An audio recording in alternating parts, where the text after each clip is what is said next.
Hello everybody, my name is Rob, welcome back to the channel, and today we're going to be painting some Thallax for my own personal army. So I have been rapidly running out of time recently to do my own personal hobby, what with commissions and podcasting and recording videos and all those other things as well. So what I wanted to do today was create a very quick scheme for painting some Mechanicum, some Thallax, using some speed paints. This should take you, I think took me, I don't know, 5-6 hours, with lots of recording in the middle of it as well. I think you could probably do it faster than me. But as I say, I wanted to create something that looked good, but was going to be time saving and wouldn't be a massive commitment in terms of how long I was going to spend on the project. These are going to be added to my own Alpha Legion force, so they're kind of Alpha Legion Inducti, Thallaxi. I can't recall exactly what they are off the top of my head, but hopefully they're going to add a little bit of shooting punch to the force. Anyway, let's get into the painting. So we're going to start off with Mithril, and we're doing this through the airbrush. If you don't own an airbrush, don't panic. Because you can just do this by hand. You can base coat it. If you've got a rattle can with a very light silver, you could use that as well.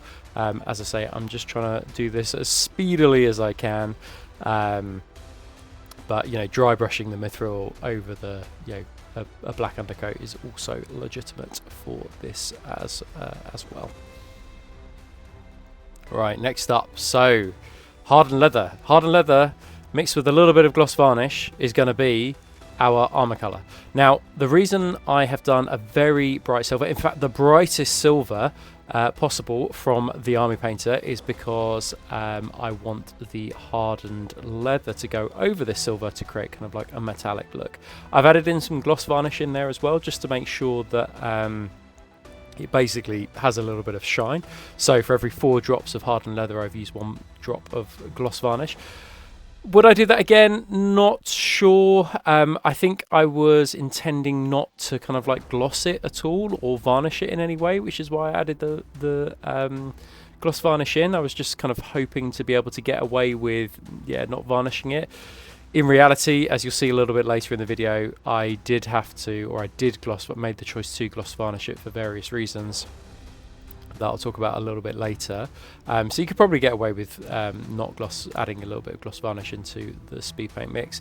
However, it's just speed paint and a little bit of gloss varnish. It's there's no speed paint medium in there, there's no water, nothing like that. And as you can see here, what I'm doing is I'm basically just painting all of the armor panels, this kind of hardened leather color. We'll just call it brass or bronze for the remainder of the video. So it goes into all the nooks and crannies, which is perfect for Thallax because there's lots of nooks and crannies. But what I'm trying hard to do is avoid any of the silver elements, because basically what I didn't want is to have a project where I airbrush the bronze colour and then have to go back in and paint all the silver elements, because that would have just taken a day to do for 9 Thallax. So what I want to do is do the other way around, which is just paint the armour panels with some speed paint, which was wasn't too laborious. It would probably take you actually 10 minutes per guy, maybe a little bit less, 8 minutes per guy. So we're talking under 2 hours really to do this. And as you can see here, what we've got is the dried hardened leather, the dried bronze colour. You can see how shiny it is, and it's a little bit more shiny obviously because there's gloss varnish in there. But I did this twice. So I waited for the models to dry completely, and then I did a second coat. So this is 2 coats of that hardened leather gloss varnish mix. And what you can see me doing in here now is just doing kind of a little bit of touch-ups here and there. Any parts where I've gone over with the hardened leather and I just was like, actually I'll make this silver just to break it up a little bit, I'm just going back in. But also with this mithril colour, I'm just going back in over the silvers as well, just in case I kind of made any errors or made any mistakes. Next up, we are using matte black. Now, I in the end decided to do matte black for both of the shoulder pads. I had intended to do matte black for just one shoulder pad, however I felt it looked a little bit better with both shoulder pads. And also it was a little bit patchy. It wasn't quite as smooth as I wanted it to be for the shoulder pad. So yeah, I just went over it. So that means that if you want to copy this scheme exactly, basically just do the trim on the shoulder pad, but don't bother just painting the shoulder pad. Don't waste your time doing it. And then you can see here with the gun, I'm just painting some extra elements black, just again to break up the bronze colour. I won't do anything more than this with the black. I won't highlight it. I won't do any edge highlights. This is supposed to be a quick speed paint job, done really quickly, so I can get it on the table to game with at record time. I'm being opportunistic, kind of creating tutorials that I could also game with as well. Right, we're going to use a heavy oil wash now. Now, I have not glossed this at all. In fact, you can see that the shoulder pads are slightly shiny. That's because I've just glossed the shoulder pads just to put the transfers on and use microset and microsol, but I haven't actually gloss varnished the bronze or the silver. So, I won't be wiping this away, this heavy oil wash that I'm using, a combination of burnt umber and lamp black. I am just going to put it on there, but I'm going to be careful where I'm placing it. I'm not sloshing it all over the model. I'm just placing it really on the silver elements, just to give it a little bit of a wash. Why am I using burnt umber in there? Just to make it a little bit dirty. Nothing more than that. A little bit kind of like worn metallic, worn metals. Black's fine if you just want to use just lamp black. If you've just got that, then that's fine. If you want to use a wash, that's absolutely fine as well. As I say, it's not gloss varnish, so it won't, the gloss varnish won't repel the wash. But I just wanted the staining properties of the oils here over the silvers, and also grim darken it. Age of Darkness, perfect for oils. I use them all the time, and just felt natural and right in this scenario and in this situation as well. Also, a little banner's just come up saying Medas 5. So for 5% off at the Army Painter, you can use the code Medas 5. I get a little bit of a kickback. You get 5% off, and everybody's a winner. So we're going to go in with some silver. So actually, the palette we're using at the moment is relatively simple, straightforward, very few colours. We're going to go in with this mithril colour now, and we're just going to put some chipping on the edges of that black in particular, but we'll also do a little bit of chipping here and there on the edges of the bronze armour as well. You could probably use a light gold colour, something along those lines, if you really wanted to take your time with this. It would probably look a little bit more natural. But as I say, this is a quick paint job, right? This is, just to show scratches and things like that, we're just going to use a silver, and we're just going to add a little bit of chipping here and there. Over the bronze elements, you don't need to go absolutely nuts with this, because it is in such stark contrast, this mithril colour against the bronze. But you can use it particularly around the feet and here and there where you think there might be scratches. This is more useful on the bronze though, I think, which is just dry brushing with a flat makeup brush, just some of the edges and the corners here, it's a little bit softer than just chipping it with a sponge, and just so it shows, I think, just a little bit of wear on those edges, but also just brings out a little bit of luster. And each one of these will take literally 30 seconds with a dry brush like this to do. So I would highly recommend just taking a little bit of time, just 30 seconds of time just going around and picking out the edges. And in terms of the edge highlighting, that is it. This is not a month for edge highlighting this, because I'm working at speed on basically all my own personal projects. Right. We want to add a little bit of patina to this bronze, just to show that these have been fighting for a long period of time over the course of the Great Crusade, which was of course around 200 years. So what I'm doing is I'm using a very thinned oil wash of turquoise lights, which is an Aplung 502 colour, and then just a dash of Viridian Hue, which is a really lovely dark patina colour, greenish, turquoisey colour. Those two mixed together, it just takes the edge off the turquoise light and then just lightens up the Viridian Hue. It's like a Goldilocks combination, right? And then just adding this in areas over the model where I think that it will look good, but also where I think verdigris will build up as well, and that patina on the armor. This is a subtle effect. You don't need to go absolutely mad with this, okay? But it just shows a little bit of age to the armor, which I think again fits into the whole vibe of the Age of Darkness. A little bit grim dark, using some oils here and there. You can use acrylics if you want to do this, and actually as an alternative I would recommend Scarab Green or Temple Gate Teal, which is basically a very, very similar colour. I like to use oils because of their viscosity, because of their low surface tension. They dry very, very matte as well, but you could use acrylic paint if you wanted to. Right, marine mist. So I thought long and hard about what to do the plasma, whether I was just going to make it metallic, whether I wanted to do any kind of glow. I kind of looked at the Games Workshop art for a little bit of inspiration, and basically what they had not done was how they typically kind of do plasma and how we would typically understand plasma. So, you know, you guys will understand, as I say, you know, plasma guns, where you see YouTubers do them, will often be kind of like at the bottom of the plasma gun. It'll be lighter, and at the top it will be darker. But for the Thallax cohort, Games Workshop hadn't done that. Basically what they had done was probably use a contrast paint or something along those lines, which is that they've painted it light here, as I've done with the Marine Mist, and then they've gone in with some kind of speed paint, contrast paint,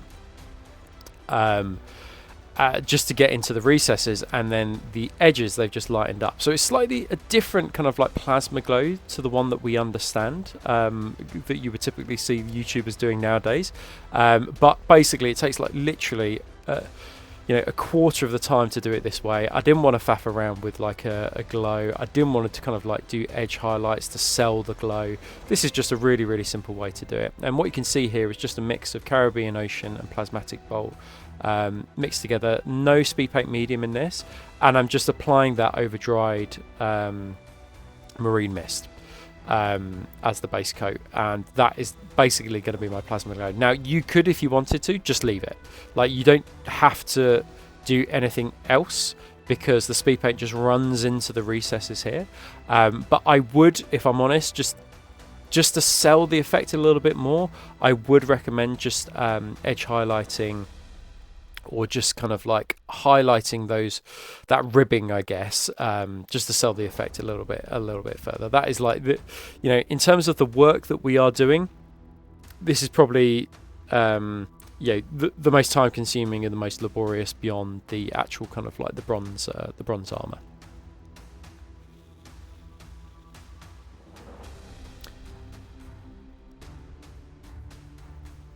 I did get a little bit of bleed on the hardened leather when I put the Marine Mist over, so just to correct that on the first one, basically I just glossed over that area before I painted it Marine Mist, and that seemed to sort it out. It kind of caught me unawares a little bit, but it's not unusual. You know, lots of paints bleed, and you know, I was using a paint only the other day, and I had gloss varnished it, and it bled in a way that I hadn't expected, and it shouldn't have done. And sometimes these things just happen, basically, especially if you've got a very light colour over a colour that can bleed. So, as I say, just gloss varnish the area, and you should be kind of good to go. I just painted it on just to seal in kind of what was underneath. I don't think it's an issue with the paint. It's not. Yeah, you could put it down to reactivity, but I'm not convinced by that. Sometimes paints just bleed. Like, you know, lots of paints from different paint companies I've used in the past can bleed when doing this kind of thing, especially when you're applying a wet paint and then apply another wet paint over the top of it and that kind of thing. So, as I say, that's an easy fix, just gloss varnish it. Right, the weapon Scorch at the end. I knew I wanted to use purples and reds, thought about it for a little bit, and I decided on Murder Scene. This is the first time I think I've used Murder Scene for this kind of effect. I may have used it for salamanders, but when I did it I was like, I don't remember doing this, but it looks jolly good. So I'd highly recommend it if you want kind of like a purplish, reddish kind of scorch effect at the end of the barrels. It probably is not realistic, but I think it looks quite cool, and I think it looks quite nice with the bronze Thallax. I think it's just a little pop of colour on them, which I think, yeah, as I say, it just looks cool. And you can see with the airbrush here, I'm just hitting the end of it. These phase plasma fusels are quite large, so this is perfect for like a scorch effect. And then you can see here I'm going in with Hive Dweller Purple. I have definitely used this one for scorch effects at the end of weapons before, and in videos before. You've definitely seen me use this one before. And I'm just moving this a little bit further up the end of the weapon, and then just hitting at the very tip of it with the Hive Dweller Purple. And this is just speed paint straight through the airbrush. Nothing kind of yeah, nothing fancy. It's not thinned. You could probably afford to turn up the pressure to 35, 40 psi. You know, get it through so there's no speckling. But to be honest, you know, a bit of inside baseball, I tend to work at kind of 35, 40 anyway, which is quite unusual because I think lots of YouTubers would be like running around 15, 20. Anyway, as you can see here, I'm just adding this on, and I think it's a nice pop of colour. I think it looks pretty good. Also, lenses can be done in exactly the same way as, so you can see the lens on the screen here, just around his head. Lenses can be done in exactly the same way that we did the kind of like plasma glow, and that, I think that just looks pretty cool and yeah, pretty straightforward. What you can see me doing here though is using a matte varnish now, Army Painter's matte varnish, over the top of these black areas. So I have actually gone back and glossed the entire model. I was like, and this is what I was alluding to right at the start of the video, when I was talking about adding gloss varnish in, I actually just decided, you know what, I want the bronze to be quite shiny, and I'm just going to finish it in a gloss varnish. And you can see here, it's not actually too shiny, it's not overbearing. This is the Army Painter's gloss through the airbrush that I did it with. But of course, the black elements then become shiny. But I wanted the black elements to be matte, so they're matte plate. And then I wanted the bronze and the silvers and the end of the weapon to be shiny, to be essentially metallic. But what that means is that you need to go in and matte varnish with a paintbrush any areas that you want black. So this was a little bit of time consuming. You don't have to do this, but I do think it's probably worth it because I quite like that matte effect on the black, and it just shows different textures as well. Right, we've got two of my favorite kind of liquid weathering powders here. We've got Orange Blizzard and Dark Red Rust. These are mixed together in a 50-50 mix. So this was 5 drops of the orange and 5 drops of the dark kind of red one, and then it was 20 drops of white spirit. So this is quite thin. I never tend to use them straight out of the bottle. They're a bit thick to use straight out of the bottle, and then I'm just applying this over some texture paint, some this kind of ash color that AK do that I really like. I've showed it in previous videos before. I've just added a little bit, squished in a little bit of slate into that texture as well. And then that will be the bases, and that is I'm rebasing my Alpha Legion at the moment, and this is the new basing scheme. It's pretty subtle, pretty straightforward. It's kind of like a dark Martian, but yeah, it could be Undescript World 902, whatever, right? You know, it just is a catch-all. It's kind of like browny oranges, and I think that, you know, it covers a lot of things. I didn't use any tufts on this. Didn't feel it was appropriate for the kind of like look I was going for. Whereas I usually go tuft mad when I'm using my when I'm doing bases. And these are the finished models. As you can see, pretty straightforward, and using an awful lot of speed paint. Anyway, guys, I just want to say a massive thank you. Thank you, first of all, to the Army Painter for helping and supporting me. It's been a real privilege being part of the factory team over the course of this year, and I hope that continues into 2026. But particularly I want to thank my patrons as well for making these videos possible, and particularly all the videos I do on Patreon possible as well. And if you would like to support me over on Patreon, it's like £4. It's an absolute bargain. If you would like to be one of my Thallax cohort, then why not go and sign up? But as I say, thanks ever so much to those people who support me, and I hope to see you guys all again on the next video, which will drop next month, and I think it might be even more Trench Crusade. Anyway, guys, take care, and I'll see you on the next one.